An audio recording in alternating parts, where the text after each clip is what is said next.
So and that's why you are a goodwill ambassador. That's probably one of them. One of the reasons. Yeah. You went to Congo and you were named the princess or so. I don't know. I've done a lot. Yeah. You went to Africa. I'm a princess.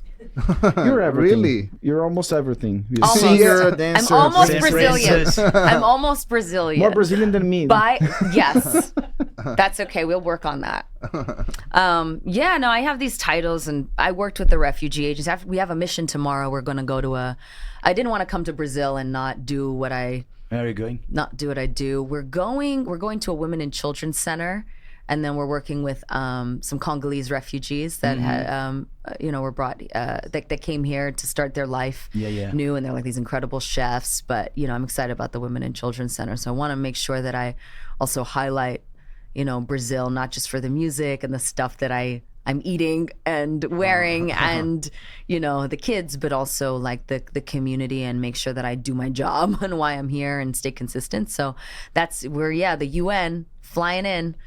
The UN is flying in, and tomorrow we're on mission all day, and then Sunday I'm just like running around Sao Paulo with my little Brazilian captains to shoot content and with Congolese kids. The Congolese kids, they'll be. I'll be with them tomorrow. So, but I've been doing refugee works for like 14 years. 14? 13, 14 years. I don't know now. Why did it started? Yeah, I mean, is there something that happened that?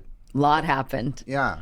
Lot I know happened. you have a lot of influence on Black Lives Matter and all of this, but the humanitarian cause, why did it happen? Why did it start in your life? Well, my grandparents were refugees. So I look at people's parents and I'm like, wow, like your grandparents didn't flee for their life? That's so great. Like, what's that like? And, but my dad, my grandfather was like a high level diplomat in Africa, in Liberia. And he's from Liberia. And he was lined up on the beach to be shot because the Charles Taylor regime was like taking over, and he fled for his life, and he fled to Switzerland, and he ended up becoming an ambassador for the UN, which is actually a coincidence. I didn't get my title because of him. He had long passed before I even got to the UN. My mom, because my dad and I and my mom, we were all estranged from my father. My mom cold called the UN and said, my daughter wants to come work for the agency, because her mom had fled the Holocaust. She would like hide under the stairs when the Nazis were coming in. It's just crazy. And I just always felt that it was almost like I made a deal with God, and I said, listen, if there is a way, if you ever build me up and give me a microphone, I'll do my work. I'll do my job. And I did, and I am. And a part of it was honoring my grandparents, because I wouldn't be here without them. I mean, they barely survived, you know?